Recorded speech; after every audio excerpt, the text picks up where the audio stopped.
Welcome to this week's edition of In the Ballpark. And today we are swapping multiple balls. It's no longer a cricket ball or a football. It is an American football. That is right. It is the 56th Super Bowl, and it is going to be the LA Rams up against the Cincinnati Bengals. First time both of these sides will be playing in a Super Bowl against each other. The Rams have won the Super Bowl before, but not as the LA version. And as for the Cincinnati Bengals, it is their first time going for a Super Bowl title. So plenty of firsts to join me in this episode. It is NFL specialist and my good mate, Liam Healy. Liam, welcome to the show. And how excited are you for this Super Bowl? Michael, thank you very much for having me. I'm very excited to be on the most versatile sports podcast I've ever heard. Cricket, footy, NFL, it's all going on here. And I'm so excited to be here. I'm so excited for the Super Bowl. It's not the best NFL day of the year. It's more the conference championship day is the best day, the day for the purists, like the prelim finals we have here. But Super Bowl on a Monday, chuck a sickie, watch it. So have a great day. As you mentioned there, it is one of the biggest days on the NFL calendar. Obviously, for the purists, you're right. The championship games, they are amazing. Huge amount of fans flock into the stadiums there. We should probably start there. Let's look at the two sides, how they actually got to the Super Bowl. Let's talk firstly about the Bengals, because they bet my mob, the Kansas City Chiefs, who probably after that Bills game, they were probably the favorites for getting into the Super Bowl, not to mention taking out the entire title, considering they've won one in the last 3 years. They were there last year against the Buccaneers, and unfortunately they don't make it in there this year. But let's talk about that pathway, because the Bengals, they have came from a fair way back to actually be in this game. Tell us about their pathway, Liam. Well, the crazy thing about the Bengals, and something that's actually about the Rams as well, both of these sides during the year were going nowhere. Everyone had written both these sides off at different points during the season. The Bengals lost to the Jets this year, one of the three worst teams in the sport. They then lost to Cleveland, their division rival, got smashed by them twice. We're 10-7. We're a 4 seed. Won their division, the AFC North, barely. Had a home playoff game. Everyone was really excited about that. That was their first home playoff win in so long. Everyone thought, oh, cool, they've won. It's a good luck story, but it's not really their time. They go to Tennessee, the number 1 seed. Joe Burrow gets sacked 9 times and somehow wins the game on a walk-off field goal from Evan McPherson, who is a star and can kick 60-yard bombs just out of his mind as a freak. And then, so it gets to that. They beat Tennessee. They're going to Kansas City. Everyone says, okay, that's cool. They've won twice. They're a good story. But again, it's not their time.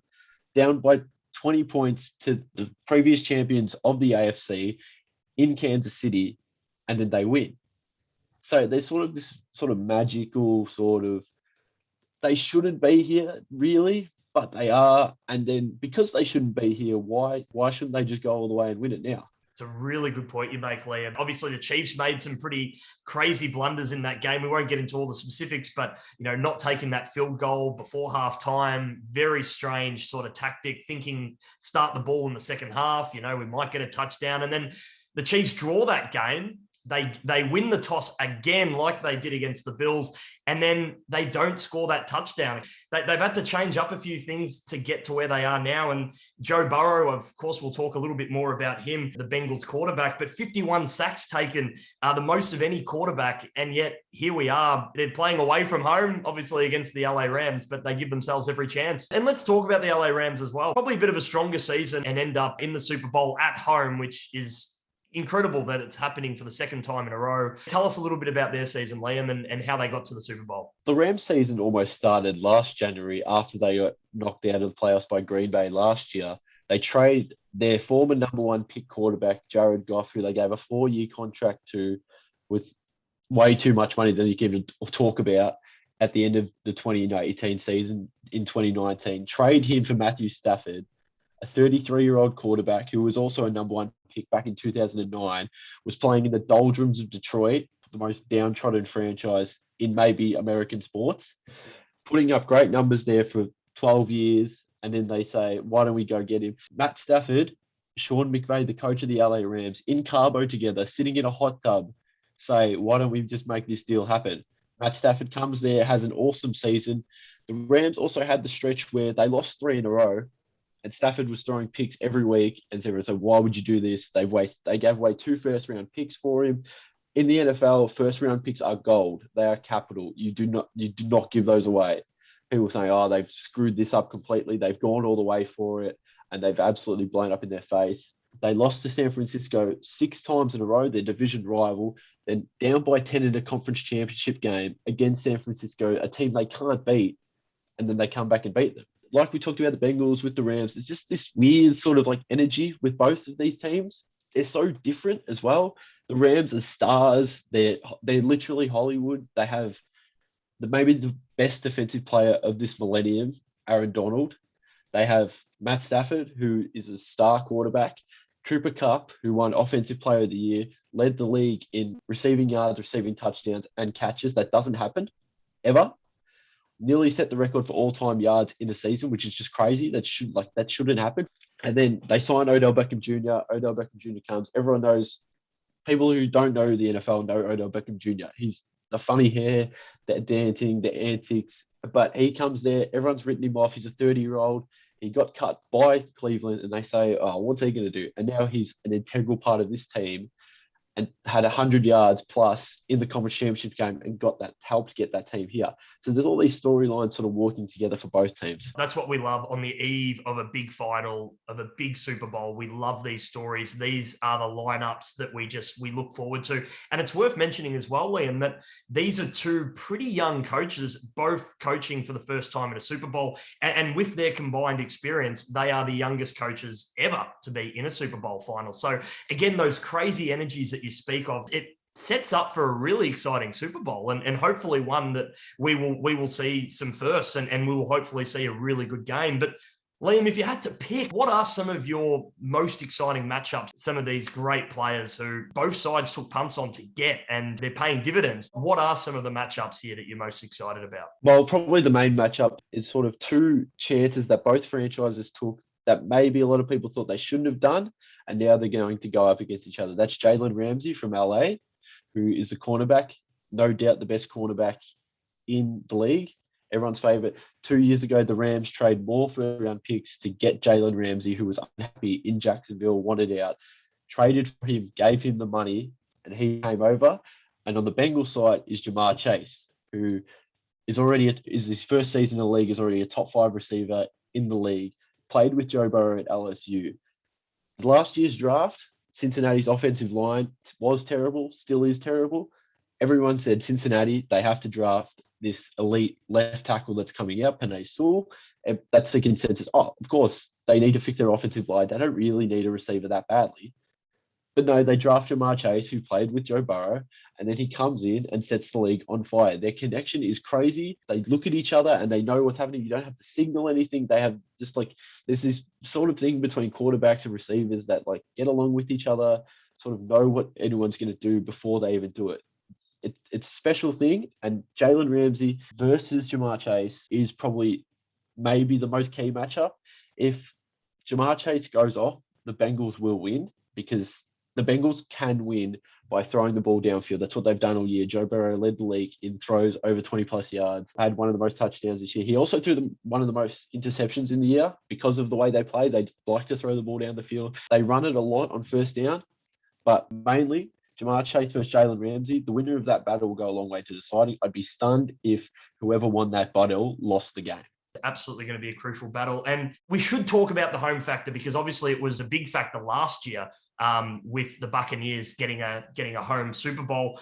But the Bengals have been pretty good on the road. I mean, they're 7-3 on the road, including playoffs. That is a pretty good record. And clearly they don't fear wherever they play. Is this a factor at all, Liam? It is a factor in a sense. It's not the biggest factor when it comes to this game. The LA Rams sort of fans are notorious for sort of being fair weather. This is LA. LA is Dodgers that's baseball, and Lakers town. It's not really the Rams town. The Rams were in Los Angeles, then moved to St. Louis in the 90s, then came back to Los Angeles about 5 years ago. So they lost sort of their fans. And as we saw in the San Francisco game in the conference championship, it was all 49ers fans in the building in this beautiful SoFi stadium, $4 billion stadium. it's an absolute jewel right in the heart of Los Angeles, but there's no real fans coming out for the Rams. So one of the things that sort of like is a bigger picture of the game is the Rams winning the Super Bowl in LA, putting their sort of standpoint as we are in this city, we can take this city, because the Lakers aren't going very well right now. They sort of want to get a fan base coming over, and they sort of do need it because their owners invested all this money in a massive stadium, and they need to get these fans in the door, and they might come out and support them. For the Bengals side, it probably doesn't mean that much going there. The Rams are probably the only real favor they get is they get to be at home for a couple more days, because both teams will be staying in a hotel for most of the week anyway, so to keep the players sort of locked in and make sure they don't do anything stupid.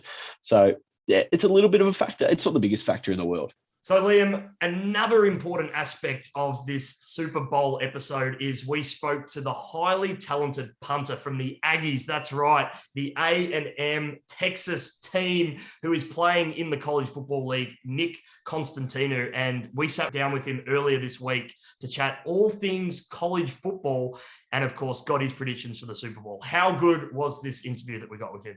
Nik is a star. He's a great bloke, great punter, one of the best punters in college, went to school in Essendon. If you're listening, it's a kid from Essendon. It happens all the time. You don't realize a kid from Essendon just ends up playing at one of the biggest college programs in America, and he's just kicking a ball because he's good at footy. That's great. He used to launch that ball at football training. Like he could kick it 65, 75 meters easily without effort. So honestly, enjoy this interview from Nik Constantinou. He is a superstar in the making, and he was kind enough to talk to us over in America about the NFL Super Bowl and about his career in college football. Enjoy.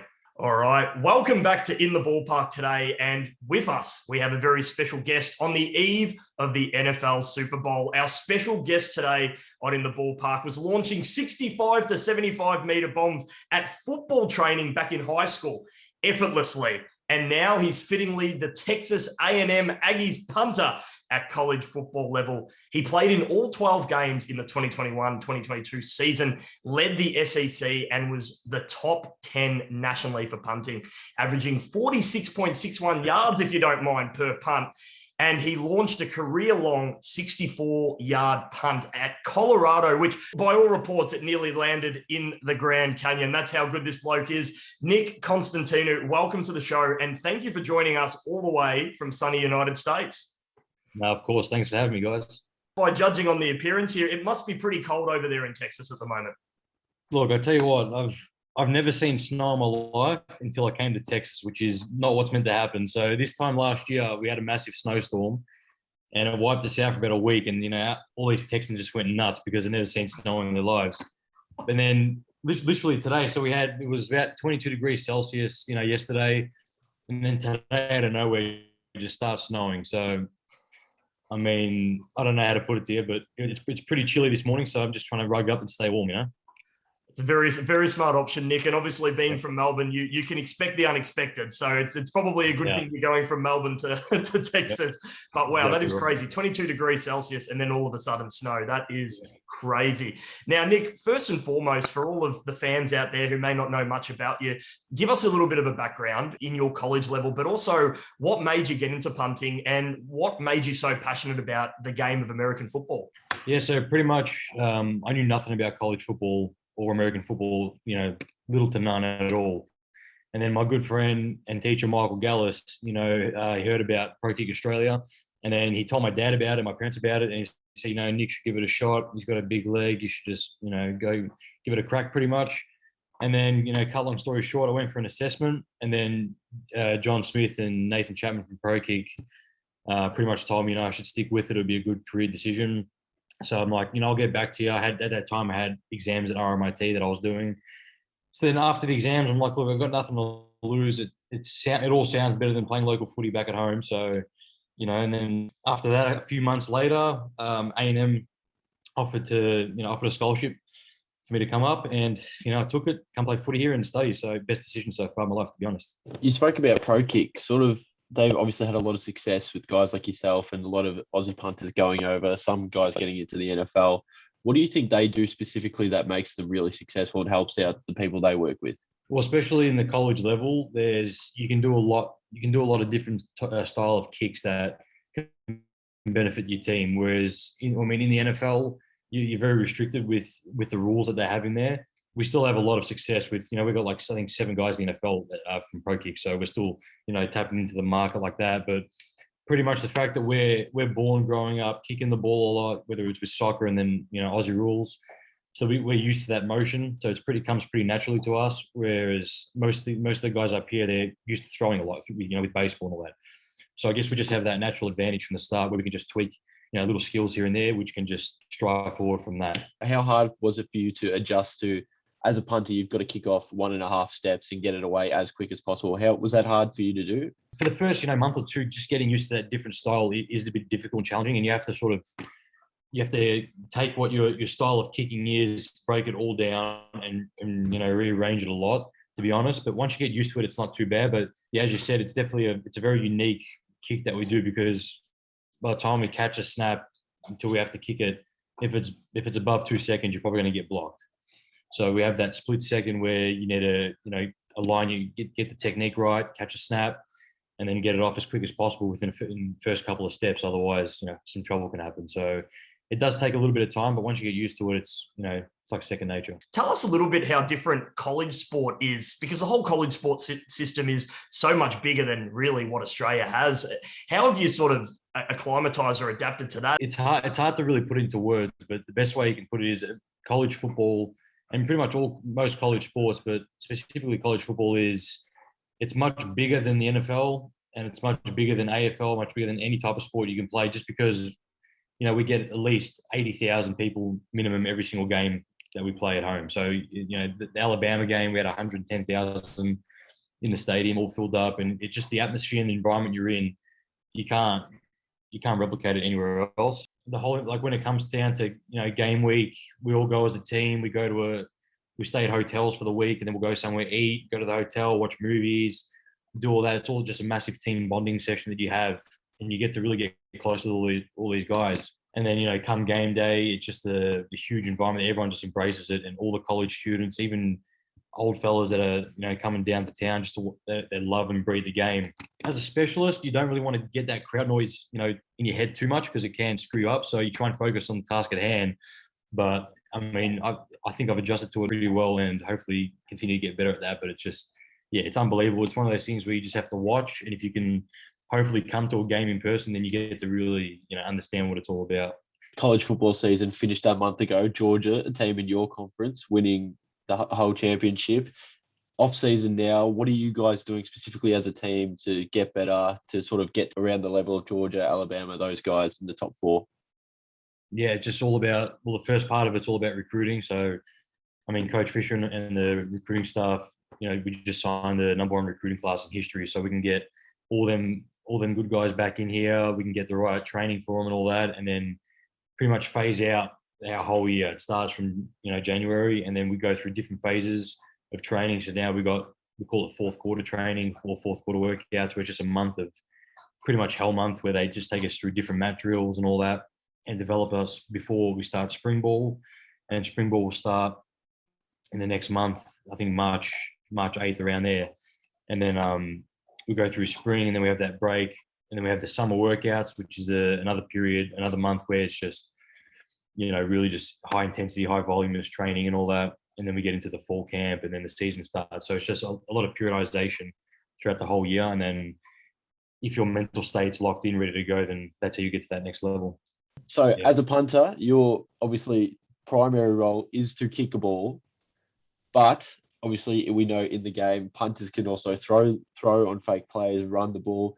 How have you talked to your coaches about that? Do you have to practice throwing if they need you to throw a trick play or run the ball? Do you speak to your coaches? Do you let them know, I can do this? Like, you can trust me to do this if we need to? Pretty much every team will have a trick play up their sleeve, and we do practice it every single week. And our coach doesn't really use them too much. He's not a big fan of them, but they're always, the one thing about this sport is, no matter what, every single play there's always something for that play. There's always an answer for that play. So we'll always have a trick play put in place. And the way it works is pretty cutthroat. So if if I hit it, 4 times out of the week, but miss it that 5th time, then we won't play it. We won't use it. So it's pretty much you screw it up once and it's out of the book. So we do have a couple that we have in store just in case we need to use them. And then if the coach calls it on the day, then you got to go out there and execute it. What are your sort of long-term aspirations, not only with study, but with punting, but also as an Australian living in the United States? Pretty much just focusing on my college level now, making sure I get the most out of it is the main goal, and always having, the end goal is the NFL being up there. I've just got my girlfriend, Alicia, back in Australia, so we're going to try and work something out with that. And she's got some visa problems now we're trying to work out, but we'll see if we can get her up. But then if I was to make the NFL, we obviously live up here, and then it's very hard to say where and all that because it's very volatile in the NFL. Like you could be with one team, they'll cut you the next day, and then you're flying off to somewhere else. So it's one of those things you never know what can happen, but that'll be like plan A, I should say. But if that doesn't work out, then I can always come back home, utilize the degree that I got from here, work in Australia would be no issue with that. And if I really wanted to, I've always got so many contacts up in the States where, I can get a job pretty much anywhere here. It's really worked out in my favor. So obviously you've still got a little bit to go in your college career now, and you talked about looking to the NFL. At your stage of college career, do you sort of know, the way I'm tracking, can be a chance? Do people tell you that you're on your way, or you just going through college life and then see what happens once you declare for the draft? A lot of it's just, the right timing, especially with our roles like punters, kickers and all that. It's how many people are leaving that year and how many teams want a punter. And if you can work that out, then you sort of have a better chance of, utilizing that opportunity. But at the end of the day, once you're out of eligibility, you can maximize your time in college and put your name out there, because at the end of the day, all the scouts can watch the tape that's out there. So as long as you're putting out that tape there for them to watch and it's good tape, then you'll have a great chance. And the coaches don't really tell you anything now, like, you'll be a chance or not, until you really get to that stage where you're saying, all right, now it's my time to go. And then they'll let you know what the best avenue is. And obviously we see a lot of guys not necessarily get drafted as punters, but sort of they go talk to teams and then they come through as free agents. Is that sort of a plan for you as well? Or are you going to hang around for a little bit longer to try and see if someone can pick you up, get on a practice squad, something like that? Yeah, from what I've heard is if you went to get picked up the first time, you sort of want to give yourself anywhere between 5 months to a year. And that's pretty much your, trying to get drafted or, the rookie draft and all that through that time period. So after that, a lot of them say after 5 months to a year, if you can't really find anything, then it's probably a good time to give up on that. But you can, that's from what I've heard, that's what everyone says. But so yeah, you have that sort of buffer period of time that you can work with a manager and try and find a place, because a lot of NFL teams are willing just to bring you in for a tryout, and just so that you can compete against their guy that's already there. What is one of the funniest stories that you've had in your college experience? My brother came up with my cousin and 2 mates and went to the gun range, and you have to sit like there's a 4-question sort of test in order for you to be able to use that weapon in there. And we went to our mate Jordan because he has his gun license in Australia. So he got two of the 4 questions right, and they still gave him the gun anyway. They're like, yeah, just go ahead. You'll be fine, no stress. But we found that pretty funny, because it's just like the laid back, you're not really giving a shit type Texas, vibe, which it is here. So that's probably the best one I have for you, to be honest. But that's so funny. Now, we would be missing a big trick here if we didn't ask you about the upcoming Super Bowl. What is your prediction for it? I'm rooting for the Rams purely because we have a couple of ex-Aggie players in there now. So, we got Von Miller, Bobby Brown, Anthony Hines, a few of them are at the Rams. So I'm hoping that they win for their sake, but my tip is going to be on Joe Burrow, so with the Bengals, because I think he's just leading them. He's doing something special there. It aligns with the record of what he's set so far. He won the Heisman, he won the national championship at LSU. Now he's taken his team to a Super Bowl. He was the most sacked quarterback and still won games in the playoffs. So, it's hard against the Rams, defensive front, because it's just unbelievable who they got there. But I think they'll pull off some magic. So I'm going with them. As a punter, you sort of actually don't want, as a team, you sort of don't want your punter to ever come on the field. Is that sort of weird for you? Yeah, I remember our first game we had in the regular season last year, we didn't get one punt. And our coach was stoked about that one, because obviously our offense is doing something right.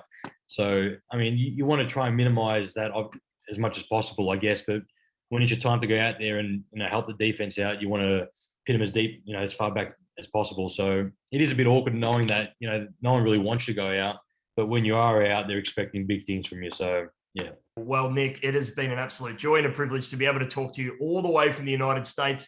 We can't wait to follow your progress throughout this year's season and beyond as well. And we really do appreciate you taking the time to talk to in the ballpark. And good luck with the off season, and then obviously getting into the big season that is yet to come. Good luck with it all, mate. And thank you again for joining us. Thanks for having me. Thanks, mate. Been a pleasure. Tell us about who is going to win this Super Bowl once and for all. So I love Joe Burrow. Joe Burrow's Joe Cool. His nickname is Joe Burrow, as in freezing, BRRR, because he's got ice in his veins. I think he's a stud. I think he's amazing. It's his second year in the league, and he's already got his team to a Super Bowl. He missed basically all of last year, and his knee completely blown up in a tackle. So I do love him, but can't get past how terrible their offensive line is, going against the Rams' defensive line that has Von Miller, who's already won a Super Bowl MVP when he played with the Broncos 6 years ago. They have Leonard Floyd, who was a former first-round pick, had about 9 sacks this year. And in the center of it, they have Aaron Donald, like I said, the consensus best defensive player of his generation. Should he win a Super Bowl ring, he'll be a top 5 defensive player all time. He's won 3 defensive players a year. He's a stud. They've got all 3 of those guys hunting Joe Burrow, surrounding him. We saw him overcome that against Tennessee. It's one of those things where they win so many times, like I said, like they win when they shouldn't, and you think, nah, this is it. But now I'm actually saying this is it. I don't think they'll win. I think the Rams will win. I'm going 31-23 Rams. The Rams have too much talent across the board. They have too much weapons on one side, and I just think they're going to get after Burrow, and he'll stand up. He won't flinch or anything, but I think it'll just be a little bit too much to overcome. It's just hard to go past all of those stars on the LA Rams side. And I'm going to agree with you. I think the LA Rams get up here as well. I actually think the Bengals are going to score first, weirdly enough. Similar sort of line there. I'm going to say 29-13. It's a bit random. Hopefully a really good, close, till halftime potentially. What do you think about the lineup there? Well, obviously the key thing about the Super Bowl is if people who don't like this sport, and they're going to watch the halftime show anyway, whether they watch it while it's on or when it gets put on YouTube 2 hours later. It's so many people coming together. It's all these like legends and stars like coming together. I think that might be like a bit weird. Like for me, I like sort of, like one person or like 2 people like bouncing off each other. That's cool. Or a band, etc. I still think it'll be great. I think Snoop's going to have so much fun. I reckon he's going to do something really weird, which will be really cool.